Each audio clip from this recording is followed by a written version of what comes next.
Coach Kirk here. I'm going to work on some fundamentals today. Give you guys a couple of tips on how to strike the ball a little bit better. And I want to go over something that I would refer to as the golden mechanic of tennis. And that is this racket, the racket head especially, is an extension of your hand. So if you can start to get some familiarity of where this racket head is in relation to your hand, you'll start to develop better eye-hand coordination. And you'll have better ability to get balls over that are out of reach and so forth. It'll help you with your touch, it'll help you with your overall game.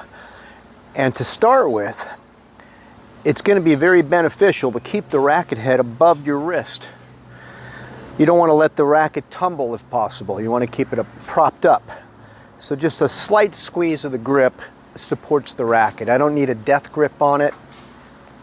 But by doing that, I'm going to start to develop better eye-hand coordination. I'm going to have what's called proprioception, where I have an understanding of where this racket, where this instrument is in relation to my palm or my knuckles.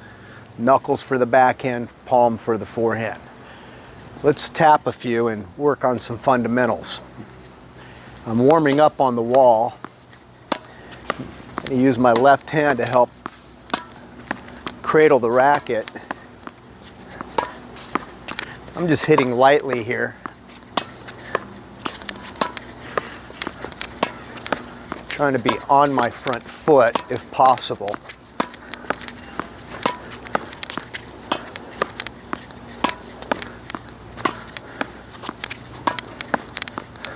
Keep your feet active. Lift up your feet. Keep the racket head supported above your wrist. Even on low balls, that's where it's tough, because you got to bend down for the low ball. But by keeping that racket head above your wrist, you can handle the little jumps and bumps that the ball makes when it comes off the court. It hits a piece of debris. If there's a little bit of a bubble in the court surface, not many courts are perfectly flat. They look like it to a non-educated tennis player, but there is a slope to most courts designed on purpose to help with drainage, but also over the years, as the court settles, the ground moves, you get little undulations. So every court you play on, if you spend some time on that court, you start to see where the little rises and falls are, the little valleys and small hills. So when a ball hits a hill, it's going to jump more. If it hits a valley, it's going to squat more. Not always, but for the most part.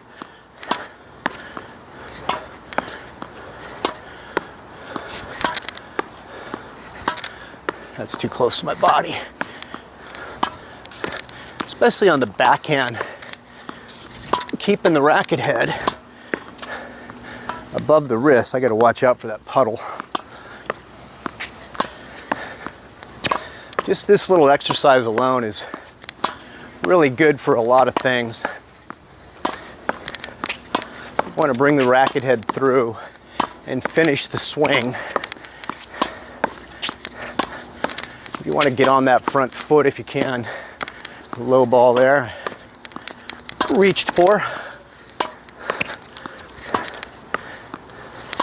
Too close to that.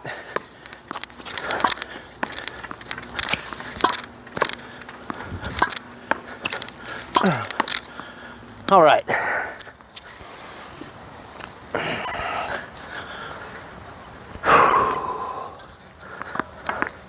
That's a very good workout. Doesn't look like I'm moving fast. The camera slows it down a little bit. A little bit. All right, what else can we help you out with here? On the ground strokes, some big concepts, especially for the newer players. I would say the big three are preparation, the point of contact, and the follow-through. You need them all, but numero uno is preparation. So when you recognize it's coming to your forehand, you want to initiate a turn with your upper body. You're going to relax your lower body so you can start to favor this side. Your vision now goes from broad vision to starting to get left eye dominant. You're using your left hand, your non-dominant hand, to cradle the racket to keep this nice angle that's going to be forever part of your tennis game. Then you rotate, and as you move for the ball, the racket's drifting back into a nice setup position for great preparation. If you do that early, it slows the game down for you. If you're prepared, you have more options. If you're prepared, you're not panicked. So we want to have good preparation early. Then that allows us most of the time to step in so we can meet the ball even with our front foot on a forehand.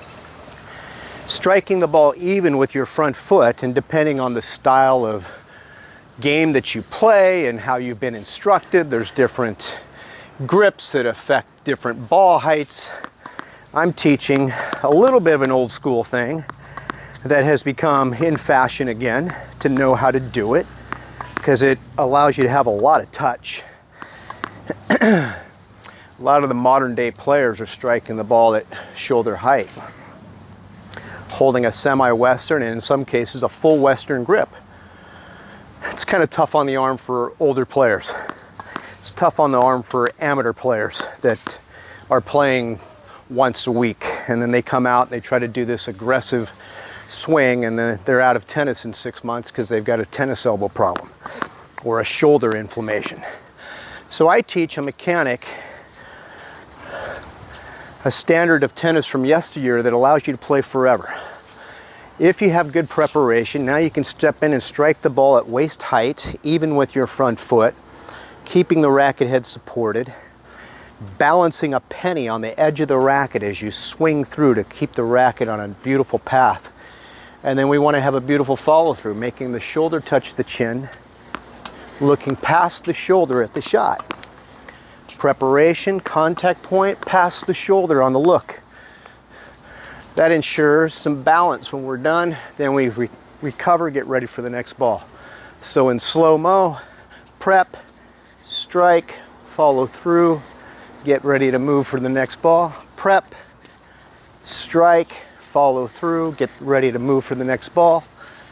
You may have to back up, you may have to move forward, you may have to get away from the ball. So we execute the shot fully, boom, balance. Then we recover and we start moving accordingly. And it all happens seamlessly, but not in a panic fashion. We want to execute the shot we're on, then we get moving, prep, bend down for low balls, get those feet moving again because you don't know where the ball's going. Sometimes it jams you, you got to get away from it. Sometimes you got to make a little reach. I'm swinging slowly on purpose so I can teach and demonstrate and show the preparation and hopefully a pretty good contact point for you. That one was a little bit off the back foot, but I was on balance. And there's slightly different shapes of swing for different shots, but you see I still, even in this type of stroke here, I have good preparation. I've got my body turned a little bit for the forehand. This is a handy stroke for many types of shots. Approach shots that take you to the net. You can use it for a return of serve when the ball's batted at you very hard or surprises you. You can shorten your backswing and do this blocking motion very effectively versus trying to line up a big windmill swing. When you're out of position, if you're going for the big windmill swing, you might look a little silly unless you've got, you know, very fast feet and tremendous athletic ability. So this shot here, this little approach shot swing I'm using, has a lot of different utility. I think of this as something that you can use as a 5-iron, a 4-iron, if you're using golf as an analogy. This swing has a lot of different shots it can be used to make, right? So there's a couple of things that help you on your forehand ground stroke, and a lot of that also applies to the backhand side. Preparation, movement, an early strike on the front foot, a nice follow through, and then recover. On the backhand side, if you're a two-handed player, it's pretty much the same thing. Okay, the contact point is also even with the front foot. If I'm hitting a one-handed backhand, now the contact point is beyond the front foot, and the follow through is on the same side of the body. So a little bit different between the one hand and two hand in terms of the contact point. That's why you don't want to really jump around too much between a one-handed, two-handed backhand when you're first learning.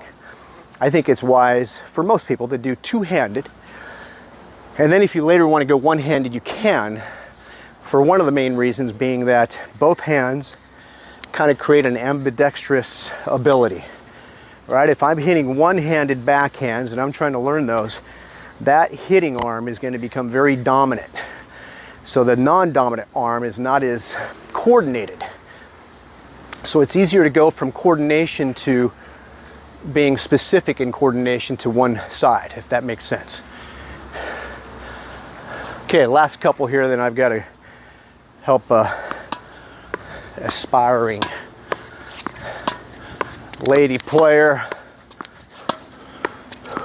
who loves to win, but she has a great perspective and attitude and sense of humor about it. But she wants to win. She's been playing tennis for a few decades. I like it when people are of the thinking you're never too old to learn. When you're through improving, you're through. Just like I am with this lesson.